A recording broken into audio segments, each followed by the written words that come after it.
doing this and you're feeling alone, I think when you're working on something that you're meant to do, no matter how difficult it is and how much you give up on it, it's amazing how you'll have someone will come into your life or an experience will happen that just when you are just cannot go on again, a friend will step up and help you, or you'll get, an email out of the blue from someone.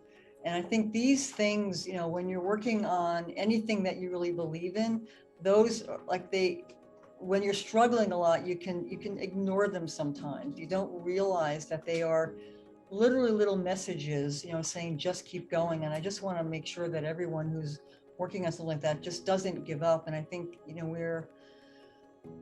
we're all going through such a hard time right now, and giving up is, there's the giving up and the surrender, and we're kind of struggling which is which.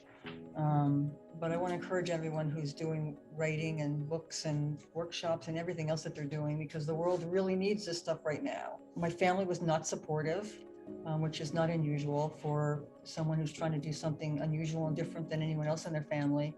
And I was in the middle of taking care of my mother, and it was very difficult. I was up 7 o'clock in the morning and going to bed at midnight and trying to do writing between 12 and 2 o'clock in the morning.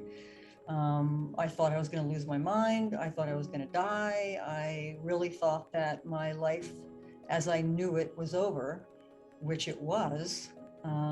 But I had to learn to let go of my expectations of what I thought my life was going to be. And I'm sure many people, particularly in this room and probably watching, have a sense of being two people in one body, of letting go of the person you had been so that something new can come in. I thought it was really going to be a book for women, and almost half my reviews on Amazon are from men. And it's like, and the range has been, I've had, as far as I know I've had 13-year-olds to 94-year-olds, all races, all religions, all over the world, and they all relate to her. I talked to many authors, and all of them said, well, the next book I publish, I'm going to indie publish, because all publishers do is take your money and they don't promote you anyway.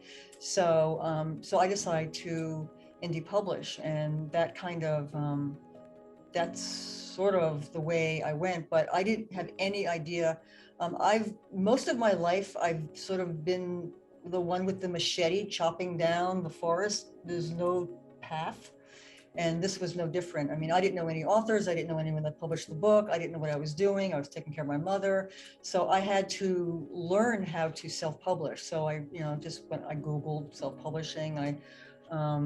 And I hired but I did believe in, when you're writing a book, you're sort of sitting inside the elephant trying to look at the elephant, and it's impossible. You really need people from the outside really looking at your book. So I hired a editor who I found through incredibly mystical ways. I mean, this book just found its people. And then I started meeting more people who were also trying to self-publish, and we became like a support group for each other. In fact, there's a book coming out next week out of London called the Indi Author Project. It's really great for anyone who is trying to indie publish a book. It'll give all these different authors perspective, because it really depends on what your genre is too. Writing a thriller is way different than writing a spiritual novel. I wanted to create a position as a chief consciousness officer, because I felt that just as when digital technologies came into the planet, and it was all these kind of strange people talking about a world that was coming, and they looked weird and they acted weird, and they were living in garages, and they were slowly beginning to come together and talk to each other, and they created language. I mean, most of the computer language didn't exist before them, so they created their own language, and then the next thing you know, I mean, it's changed the world. And I really equate what I call now the human technologies in the same way. It was a bunch of strange people, just having this vision for a new world. And for most of the time they were alone. They didn't have anyone to talk to. They were, doing the best they could to fit into the world. But now, they're beginning to come together. There's this little light net beginning to grow. We're all starting to find each other. For me, it's all about being heart-based, because consciousness can go all over. It doesn't have to be heart-based. But for me, the best way for me is to go through the heart, because, I'm very much about being of service and of helping other people wake up to what the potential is that we could have.